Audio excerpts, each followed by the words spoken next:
here today with the wonderful Stefania Rossi. This is the first interview that we're doing for the Beauty Entrepreneurs Hub on the Sofa. Stefania has won Employer of the Year, and we had Pete Scott doing an audio interview with you last week on that. But today what I wanted to do was look a little bit more at the journey that you've gone on with Utopia, because Stefania bought Utopia 2.5 years ago now as an ongoing business, yes. And totally transformed it. So we've worked together for quite a long time. Where's the time gone? I know. I can't believe it's not. We met back in, was it October, November 2013? Yes, that was before you actually. Yeah. It was just a dream then, I know. wasn't it? My God, Susan, where's the time gone? It seems gone so quick. Yeah. And then we were just saying about the first time we met in London. I know, yes. So, and we had our first business meeting over breakfast. Over food. Yeah. And then from there, really, I mean, wow, what a journey it's been from day one. Yeah, unbelievable. Yeah. So, it's such a fascinating story from where you, because obviously you had a really high-powered position, didn't you? You had a great job and just a big dream. I know, it's just crazy. Many people ask me, what is your background? And I just, my background is I spent 20 years in training and development, and I followed my dream about having a fabulous, to be the owner of a fabulous salon one day. Mm-hmm. And it took, I guess, a massive determination.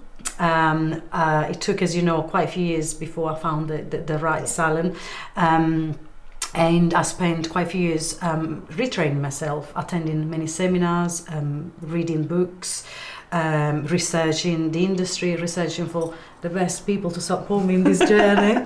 And that's how you and I met. Yeah. When I went to Pro Beauty and attended your very inspiring and life-changing seminar, because it was a life-changing seminar, wasn't it? I could just remember you laughing and nodding all the way through. And I was thinking...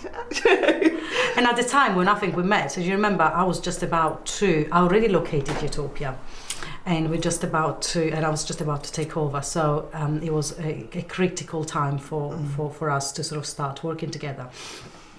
My background is quite different. I left a really good job and I embarked on the most amazing and fulfilling journey ever. So 2 years and a half, and be where we are now is just really fantastic. I think I can always remember when we very first started working together, and you'd just taken the salon over, and we looked at it, and credit to you that to me you 100% deserve being Employer of the Year, because I can remember saying to you at the time when I looked at everything thinking, right, well, we've got this team and they were a fantastic team, but it was a case of, right, well, we either hit the ground running and got to make this bring in a lot more money, or we've got to reduce the team. And you were straight away, no, right, what we'll do is we'll do whatever we need to do. I'm keeping the team. And to this day you've kept that team. I was so determined to keep the team. And I think, one of the biggest things for us, one of the key challenges that we had when we took over the salon, it was a salon really running on offer after offer. And I remember, Susan, clients were calling on a daily basis asking, what offer do you have today? And I think, the business didn't have its own identity. It had lost its soul. And there was no heart to the business, but the heart of the business was the passion that those girls had. Yeah. And deep down in my heart, I couldn't let that go. So, the moment we sat down and I shared a vision with them and made them 100% part in the vision, and really making them part of every single decision that we made. They felt really 100% of the business. And that's why they're still with us, because I think it was that trust, taking them all away from the 0-hour contracts, giving them that stability, and working with them on a day-to-day basis to really make them trust me as a new employer, but also trust me in the future. Yeah, because I mean, the thing is, the challenges that you went through, a lot of salons go through, but you just had them all. I know. Lucky me. We just, they say, I can remember the salon, at that point there was 20% off everything, wasn't there? And it was, and so there was no way of like testing and monitoring whether or not clients actually wanted a discount. And so it was a case of, it was a gamble really to there was that, and there was also the fact that every single treatment had God knows how much time in terms of turnaround time, so all the treatment times were kind of a little bit all over, so it took us and the team to really get a bit of an understanding about how where do we start, what systems we change, what processes we kind of analysed, because we went through, I mean, we although we did it in a slightly different way, we went through sort of the business formula that I use with every business, is to make it stable, is to systemise it, build trust, make it adaptable, branded, linked and educated. And so we'll talk through a little bit of sort of, because to start with systems, I know, the systems that you put in place were fantastic, and it was just... our journey started with reviewing from anything in every area of the business. The moment that a client is greeted, straight through to how every single treatment procedure runs.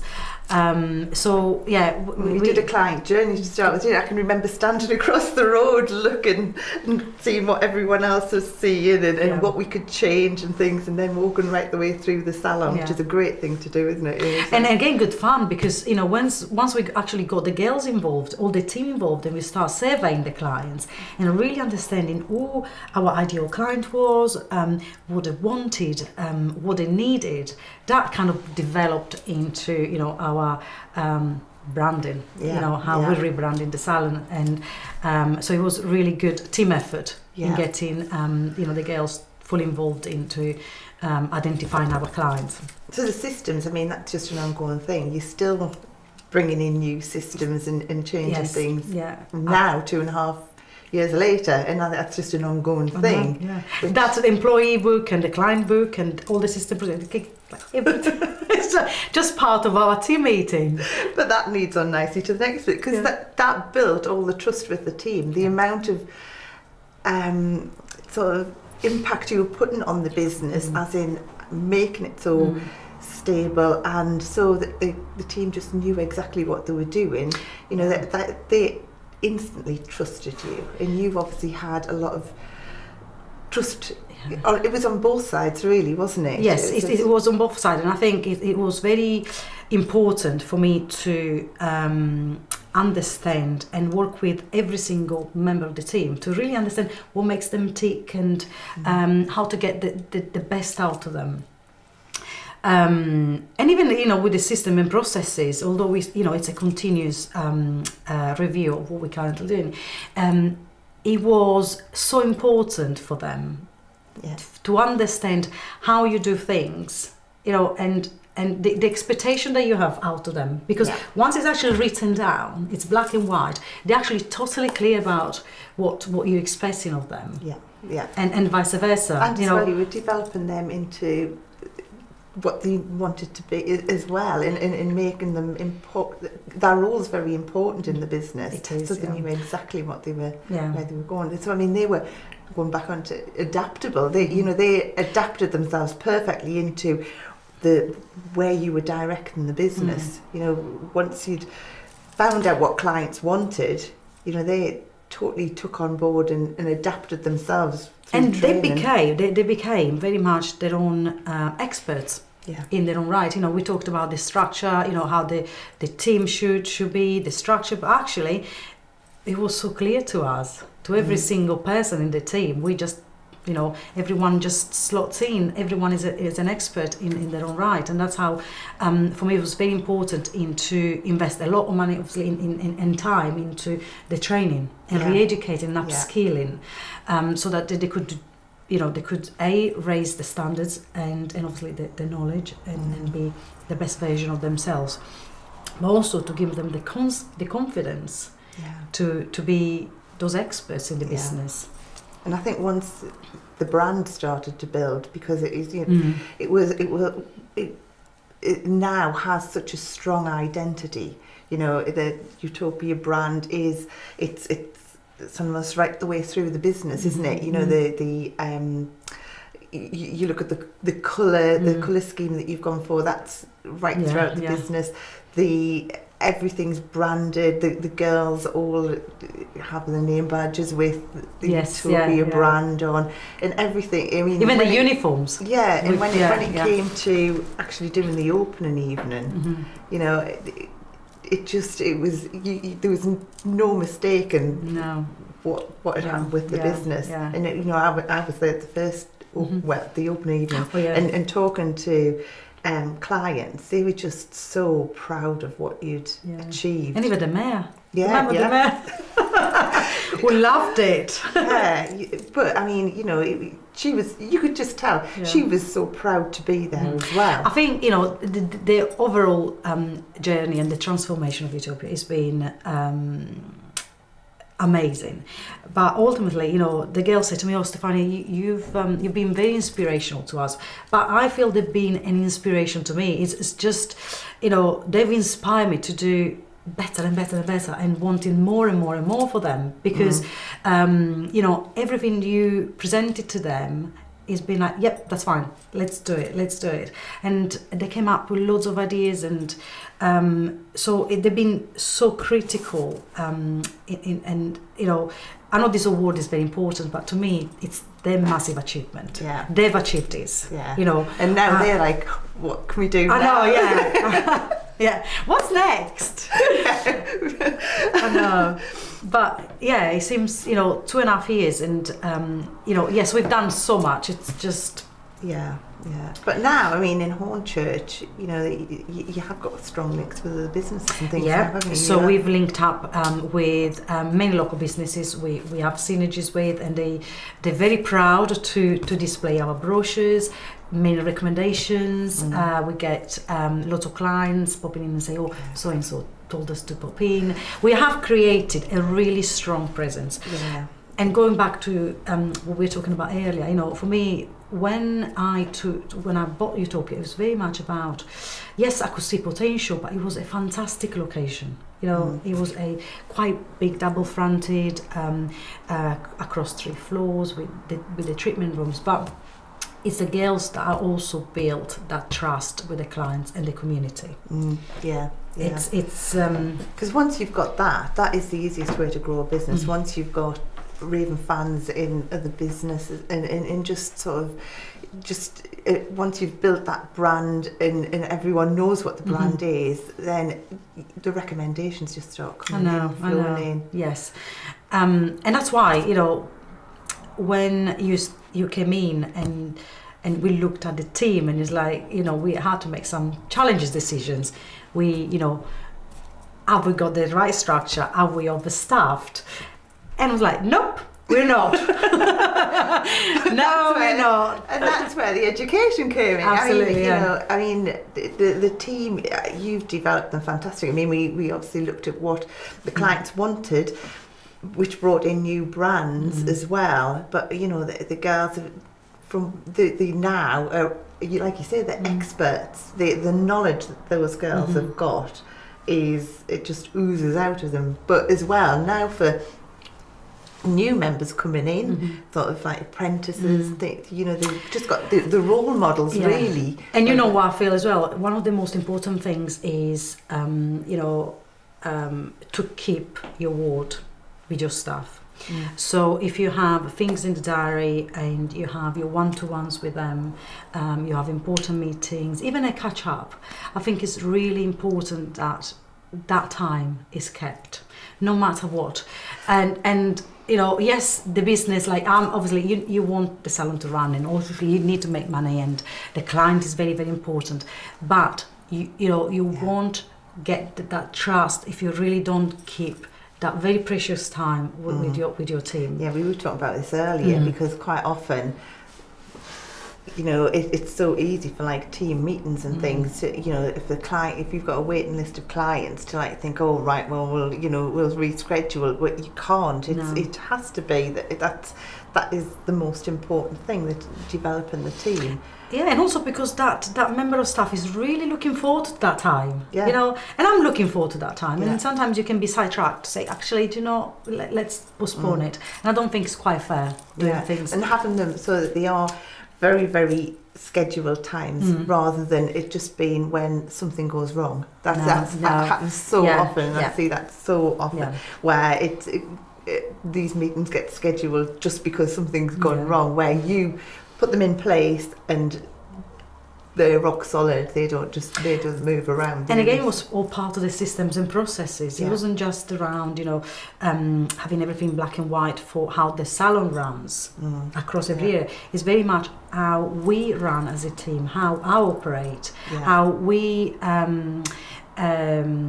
operate on a day-to-day basis together, weekly, monthly, yearly. It's really. But now as well, I know when obviously you started working, you were putting a lot of hours in as well to like help and develop it. And I was a determined woman, Suma. I was determined to change Utopia. But now you've just been away for a few days, and you were away not so long ago, and now it just runs perfectly when you're not there. It's amazing. It's amazing how you know, you can go away from the business and you know you have peace of mind, everything runs smoothly. I'll give you a little example. Our toilet sink broke a couple of days ago, and the girls just went on, called the builder, everything's been fixed, and I didn't even know. And it's like amazing, you know. But little things like that, I think, you know, you give time and you give them the responsibility and you work with them. But now, obviously, the way you've got Utopia, you're in a position where you could either expand, recreate it, or whatever you want to do. Yeah. I think you got that confidence that you can duplicate the system and processes and take them to another salon, or again have the security or confidence that you can move away from the business. And the salon still runs very much like without you being there. And actually the girls are absolutely fine without, you know, they really enjoy, and they really welcome the additional responsibility and the empowerment. I think, you know, empowering them to take that on board as well. It's very, very important. So next plans? So the next plans are to continue building the Utopia brand. But more than easy because you've got so many invitations to with magazines, writing articles. Oh God, yeah. We've got quite a few projects. Yes, we've got quite a few TV programs coming up. We've had quite a bit of interest from local papers. We've been invited to review a few salons in London. But more than anything, for me, the key focus will be to continue growing the team passion for Utopia. Carrying on working with them, take them to the next level of advanced treatments, and see where the next couple of years takes us, and obviously, hopefully more awards for them and support them, because I would like to take a couple of them to Therapist of the Year as well. You totally deserve it. Thank you very much.